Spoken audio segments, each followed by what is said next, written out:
Carla, buenas tardes a la ministra María Paula Romo.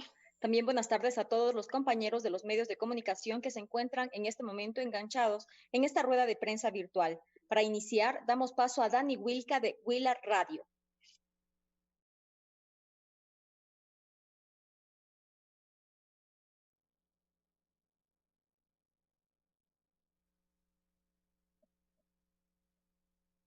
Ahora sí, buenas tardes. Buenas tardes. Hubo un problema por acá, el micrófono en silencio. Gracias a todos ustedes. En esta oportunidad, dos consultas para ustedes, señora ministra.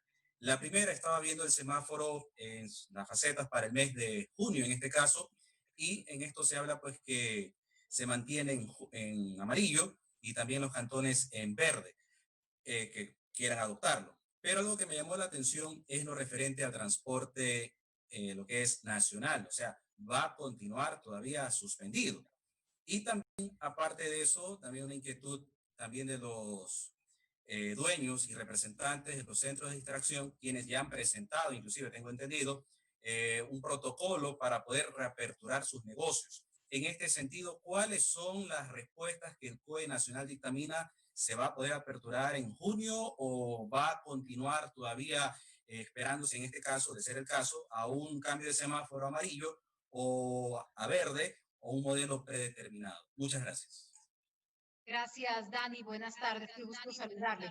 En el caso del transporte interprovincial, volveremos a valorar la situación y el tema de los contagios a mediados del mes de junio. Es decir, el 15 de junio valoraríamos si es que a partir de esa fecha se puede permitir algún tipo de transporte interprovincial. Las mayores precauciones que se recomiendan es evitar el contagio, evitar la circulación masiva entre provincias, entre diferentes lugares del país.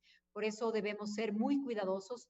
Todos los modelos que nos han mostrado los expertos, los modelos que ustedes también han conocido desde la sala situacional, son modelos que ponen mucha precaución, muchas alertas en el tema de transporte interprovincial. Por eso se mantiene todavía limitado, todavía restringido, prohibido, al menos hasta los primeros 15 días del mes de junio, en donde se podrá ya valorar la posibilidad de transporte entre algunos sectores. Recuerdo que sí se está facultando el transporte entre cantones colindantes que se encuentran en amarillo.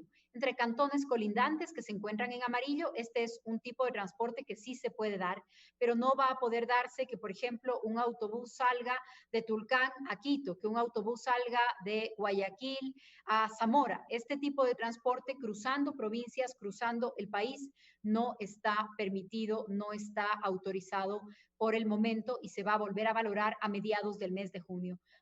Usted me decía qué responderles a quienes están en la industria del entretenimiento, de la diversión, bares, discotecas, centros de diversión nocturna. La respuesta es clara, no todavía. Está muy bien que se sigan practicando, que se sigan elaborando, que se trabaje en los protocolos, porque algún momento se retomarán todo tipo de actividades, pero las actividades que implican aglomeración, que implican lugares cerrados con una gran cantidad de personas, actividades de esta naturaleza, así como las actividades masivas, como las aglomeraciones, como los eventos públicos, este tipo de actividades sigue restringido todavía por un tiempo. Todavía no hay una fecha para que estas actividades se reanuden y habrá que valorarlas conforme avance la situación de salud en el país. Gracias, ministra. Continuamos con David Redrobán de Diario Los Andes. Señora ministra, gracias.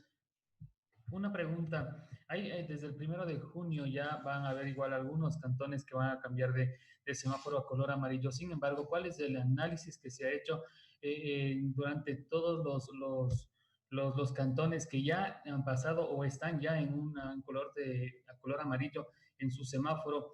¿Qué es lo que no se debería hacer o qué es lo que el llamado de atención que no deberían hacer los cantones que ahora van a pasar a color amarillo desde el 1 de junio? Porque tomando en cuenta de color amarillo no es que todo se esté haciendo bien. Se ve también que en algunos cantones se están violando algunas normas de seguridad y en color amarillo. ¿Qué se le puede recomendar? Por ejemplo, en Chimborazo hay dos cantones que desde el 1 de junio van a cambiar de color, pero ¿qué se les puede recomendar de lo que no se debe hacer? El mal ejemplo del que no se debe tomar durante el color amarillo en la semaforización. Gracias. Muchas gracias, David. Aprovecho su pregunta.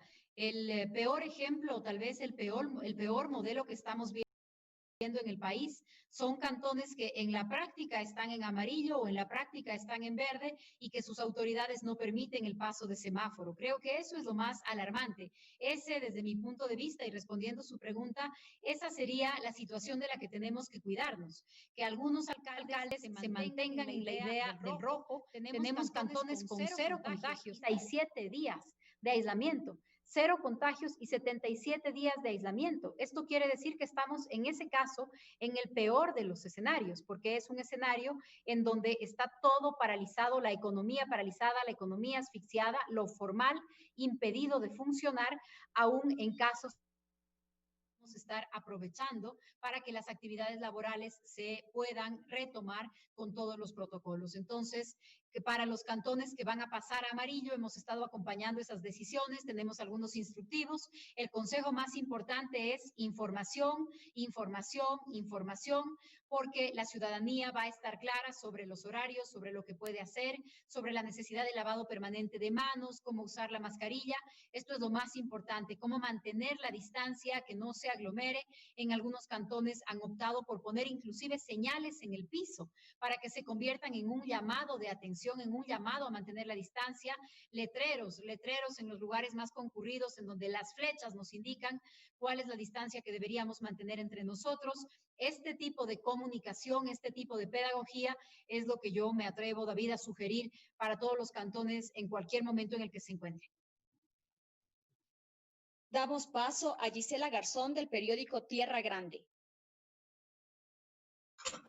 Gracias, ministra. Buenas tardes. Una inquietud que también recoge lo dicho por el alcalde de Yunda y que por la cercanía del Cantón Mejía con Quito es un pedido también de las autoridades locales. ¿Es posible pensar en que se les permita a los gobiernos locales el control de los cercos epidemiológicos y puntualmente en el caso de Quito el tema de los salvoconductos? Acá en el Cantón Mejía se ha informado que existe incluso una plataforma que podría dar un seguimiento GPS a aquellas personas que están en cerco y que de alguna manera no lo han cumplido para poder ser un poco más estrictos con este control y evitar que el virus se mueva. ¿Es posible considerar esta opción? Gracias, Gisela, por la pregunta. No, no es posible considerar esa opción. No es posible considerar esa opción porque el seguimiento a través de GPS a ciudadanos es una forma invasiva de control, es una invasión a la privacidad. Está excepcionalmente autorizada al gobierno nacional, siguiendo reglas muy estrictas por parte de la Corte Constitucional, y es una facultad que solamente se atribuye a través del estado de excepción. Hemos sido muy cuidadosos en que las medidas no sean intrusivas, no vayan a rozar ese límite de lo legal, y por supuesto los municipios no se encuentran facultados a hacer este tema o a hacer este tipo de control. Eso no está previsto, no es posible, no es parte de lo que estamos discutiendo. En el caso de Quito y de la Secretaría de Movilidad de Quito, vamos a trabajar de manera conjunta para revisar cuáles son las sugerencias que tienen sobre el tema de salvoconductos, pero los salvoconductos seguirán siendo nacionales. Continuamos con Gabriela Castillo de Diario El Telégrafo. Buenas tardes, señora ministra. Por hacer dos preguntas. La primera es más que nada de una queja ciudadana. Hemos visto diferentes reportes que hay excesiva acumulación de personas en Carapungo, en Calderón. Entonces nosotros lo que queremos conocer es que si existe un control por parte de la policía, cómo se están organizando para ir a los lugares que tienen más concentración de público. Por un lado, eso ya sea en Quito o Guayaquil, que son las ciudades que tienen más conglomeración de gente. Y por otro lado, hacer una pregunta referente también a la labor de la policía. El presidente había indicado que dentro del ámbito de seguridad, en los 3 años de régimen, había hecho una gestión la policía hizo una gestión para la desarticulación de 4.214 organizaciones delictivas. Lo que yo quiero consultarle, señora ministra, es de qué manera se va a continuar la labor de la policía, tomando en cuenta que en esta emergencia sanitaria es muy frecuente, se ha visto que los delincuentes, los antisociales, se esconden. porque los controles son más rigurosos. Entonces, lo que queremos conocer es cómo se va a fortalecer el control y también el trabajo para desarticular las bandas, de qué manera está operando la policía para alcanzarse para el control del ornato de la ciudadanía, pero a la vez mantener todo lo que implica su labor de, de obstaculizar a la delincuencia. Esas dos consultas, señora ministra, por favor. Gracias, Gabriela. Buenas tardes. Su primera consulta era sobre los controles en las zonas en donde hay gran aglomeración. Efectivamente, hay zonas en donde es más común la aglomeración y son habitualmente las zonas comerciales, de comercio informal, en donde vemos en varios barrios que usted ha citado que hay una gran actividad comercial informal. Se están desplegando los controles hacia esos lugares, operativos conjuntos con el municipio, con la policía, pero necesitamos mucha conciencia, mucha colaboración, mucha disciplina, porque efectivamente son lugares en donde la actividad informal está ya desbordando los controles. Por eso también creemos que va a haber un desfogue de esa presión, que vamos a tener menos aglomeración cuando hayan más horas abiertas. Porque si tenemos a todo el barrio o a un sector, a una comunidad que tiene 4 horas para hacer las compras de los alimentos, las compras de la casa, pues lo más probable es que esas personas se aglomeren durante las horas de la mañana. Si ya tenemos un horario más amplio para hacer las compras, para hacer las ventas, para hacer las entregas, entonces lo que esperamos es que eso ayude a evitar las aglomeraciones. Por un lado los controles, sí, pero por otro lado también este tipo de regulaciones que permitan que la ciudadanía tenga más tiempo para desarrollar sus actividades en lugar de hacer más cosas en un número reducido de horas. Luego usted se ha referido muy bien al trabajo de la policía, que se ha visto multiplicado la demanda en esta pandemia, porque la policía está en la primera línea de auxilio de la población, está controlando los salvoconductos, el aislamiento preventivo domiciliario, está controlando los hoteles en donde hay aislamiento obligatorio, la policía está controlando las aglomeraciones, pero no ha dejado de hacer su trabajo de seguridad.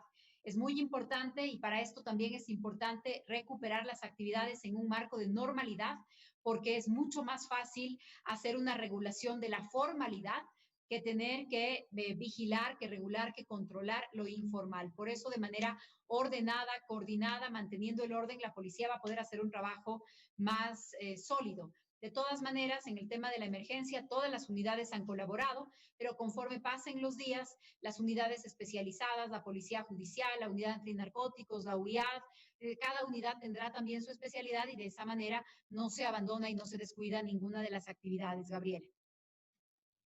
Gracias, ministra. Continuamos con Alcibiades Onofre de TC Televisión.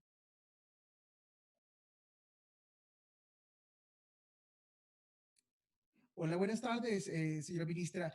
Queríamos saber también qué pasa con la población carcelaria, cuál es la realidad en este caso de esta población que también se ha visto afectada por el COVID-19 en todo el país. Gracias, Alcibiades. Buenas tardes. Permítame tomar mis notas porque tengo la actualización sobre datos de la población carcelaria. Tenemos algunos casos nuevos de COVID en la población carcelaria. En la cárcel de Cotopaxi, hay 3 personas privadas de libertad que han sido hospitalizadas. Solamente una de ellas está hospitalizada por coronavirus, las otras 2 están hospitalizadas por causas de salud diferentes.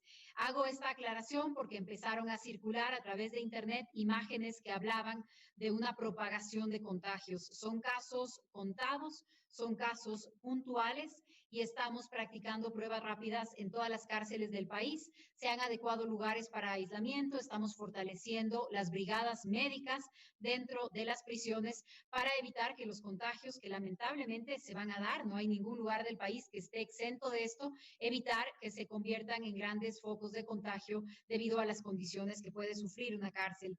En el caso de Archidona también hemos tenido dos de los guardias, de los guías penitenciarios que han dado positivo en la cárcel de Archidona y 16 personas privadas de libertad que se encuentran todas estables y con síntomas leves. La Secretaría Nacional de Atención Integral a Personas Privadas de Libertad está distribuyendo el material que tiene que ver con protección personal, mascarillas, alcohol, además de lo que ya le he comentado sobre las brigadas médicas y los sitios de aislamiento para estos lugares. Gracias, ministra. Tenemos también una pregunta más de Enrique Aguilar. Nos pregunta, ¿cuál es la situación de los cantones que han notificado su paso de semáforo? ¿Cuáles son estos cantones que cambiarían de semáforo a color amarillo o si hay alguno que cambia a color verde? Hasta el día de hoy, también estoy revisando mis notas, hasta el día de hoy tenemos 37 cantones en amarillo y un cantón en verde. Los dos cantones en amarillo son Cumandá y Ceballos. Ceballos, que es un cantón de la provincia de Tungurahua, y Cumandá, que se encuentra en Chimborazo. Son los dos cantones nuevos del día de hoy y esperamos para la próxima semana nuevos cambios también de semáforo de más cantones. El único cantón en verde, en este momento se los confirmo, pero tenemos un solo cantón en verde en la Amazonía. Si no me equivoco, es Archidona, precisamente el cantón que se encuentra en verde. Si me dan un minuto, les confirmo. Les confirmo enseguida. Es Aguarico el cantón que se encuentra en verde. Ese es el único cantón que hasta el momento ha trasladado su semáforo a verde.